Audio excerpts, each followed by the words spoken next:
you can see, naabot na jud akong papers from Romania through DHL ni siya kay mas dali magud pag DHL, like 1 week lang gyud siya or more or less 1 week lang siya na ipadala sa imuhang partner, and then maabot dayon siya sa Philippines, and inana kabaga ang papers, guys. Before di ay gi-hand over sa akong husband sa DHL ang papers is nag-apply na mi ani kay kabalo man mi na dali ra siya maabot, and pag-apply na mo sa portal as in like super happy jud kaayo kay 'di ba na-complete na gyud namo ang papers.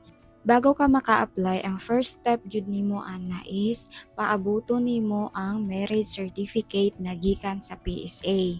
Once na-receive na nimo ang marriage certificate from PSA, pwede na dayon nimo kwaon ang uba pang document. Para ma-register ang marriage certificate ninyo sa Romania, need nimo og birth certificate, inyong marriage certificate from PSA, name after marriage, maka-request mo ani sa Notary Republic. Ang akong nabayaran ato kay around 1K. And after ana, don't forget na inyo ni siyang kana Certificate of Authority for a Notarial Act. Once na ana ka ana, pwede na dayon ka moadto sa DFA para magpa-apostel. And don't forget na magpa-appointment ka daan before ka moadto dito. Kung gusto nimo siya ipa-expedite, kanabitang para mapadali siya, mabayad ka og 200. 4 days ko nag-wait sa akong mga gipa-apostle na documents, and since layo-layo man from Kapatagan pagyud ko Lanao del Norte, and gipa-apostle na ko siya sa Cagayan, which is 5-6 hours ang biyahe, and then kung i-times 2 nimo na kay back and forth mga nasa 10 to 12 hours depende kung traffic yung sige ba naghunong-hunong ang bus, no. So grabe jud akong kaagi ato. Once na-receive na nimo imuhang gipa-apostle na documents, pwede na dayon nimo siya ipadala sa imong husband sa Romania through DHL para mas dali. Pero daghan mag-options. Pero nara sa inyo kung gusto mo dali or kung wa mo gadali, okay ra pod sa ubang mga shipment agency. Pag abot sa ako ang mga papers sa Romania, gilihok mo dayon sa akong husband. Like iyan na dayon gipa register dito ang among marriage certificate, and then after I think 3 weeks to siya na iyahang gipa-register kay kanang na-receive na dayon namo amo ang marriage certificate na Romanian as in. And pag-receive niya sa Romanian marriage certificate, iya na dayong gilihok ang uban pang mga documents, mga requirements na iyahang need para sa pag-apply nako sa visa. And once na complete na yun bitaw, like positive na yun mo na nag-gather na tanang documents sa imong husband ni nana, pwede na dayon niya ipadala diri sa Pilipinas tanang documents. And pwede na dayon mo mag-apply sa portal. Nikabat po og 5 months ang pag-gather sa papers sa akong husband sa amin naka-apply. So from February, then June, may naka-apply sa portal, and then July, ang gihatag nila nga interview date. Kanina video kay na ako sa Mactan International Airport kay padto kog Manila para sa ako ang interview. Swerte kayong taga Manila no kay dili na sila need mag-book og flight, musakay pag airplane para lang matog interview, like musakay ra na sila taxi na naabot na sila. Samantalang kami kailangan pa jud mag-book mo gasto og dako-dako para lang jud maka-attend anang interview. Pero okay ra, wala man ko nagreklamo no kay syempre part ra na siya sa journey, and yes, mo gasto jud ka, mo effort jud ka, and ang kakapoy na jud na siya. Dili jud na siya malikayan. So kani kay gituyuan man di padayon hantud sa mahuman. Dili man ako i-deny no na as in kapoy jud kayo ang whole process. Hantud na naabot na jud ko diri sa NAIA Terminal Manila.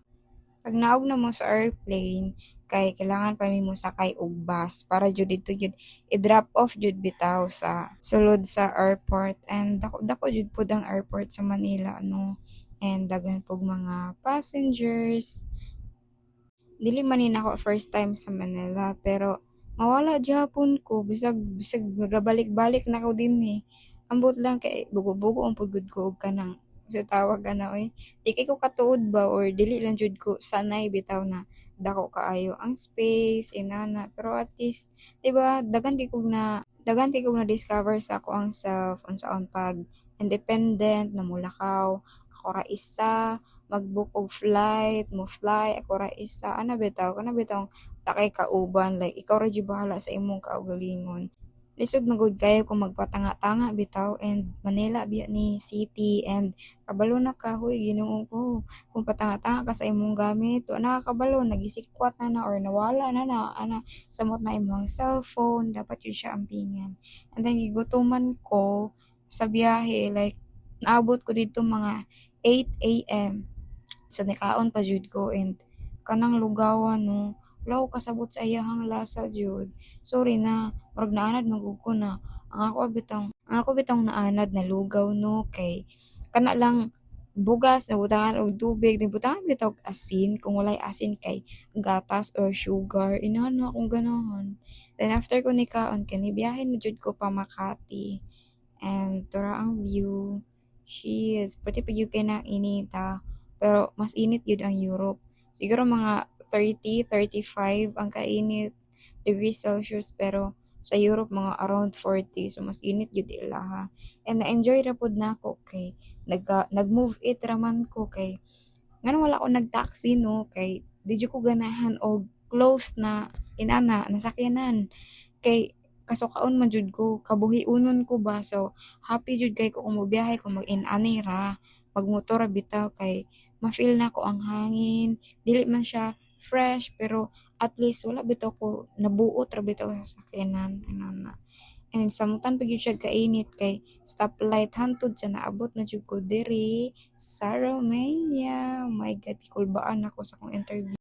And since na ako'y nalimtan bitaw ipa-print, wadto ko para magpa-print sa ako ang kuan kailangan na documents kay tanga-tanga bisan bitaw unsa bitaw ko ka-ready no kay naalang gyapon kulang so mao to nangutana ko sa guard ug asa padulong asa magpa-print nara ni siya sa right side sa embassy mulakaw ra ka and then paliko and then naay duha ka kanto dapat imuhang maagian.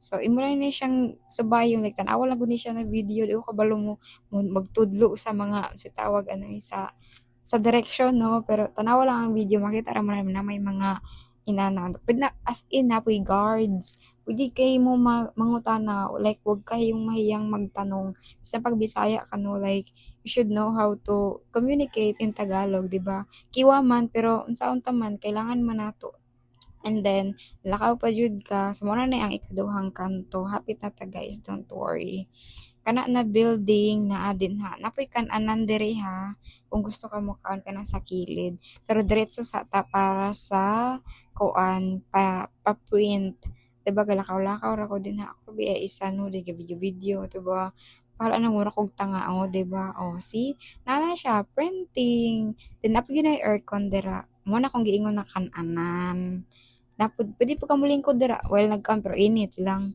mao ni sila akong mga kauban na magpa-interview isa gikag dumaget isa kay taga QC ra man ni happy ra pud ko kay nabito ko naka-istorya dito na same daw pud nako and as in makatabang gid sila sa imo kay nabito ko isa pud kakulang na document and sila pud nag-ingon na need daw ko ano o tinuod jud kaayo kay kung wala ko ato na document basi makasabad jud ko sa console ato and thankful jud ko kay ko sa ila. Sa next na kong video, akong itakil ang mga questions na gi-ask sa ako as a interviewer. See you sa ako ang next video!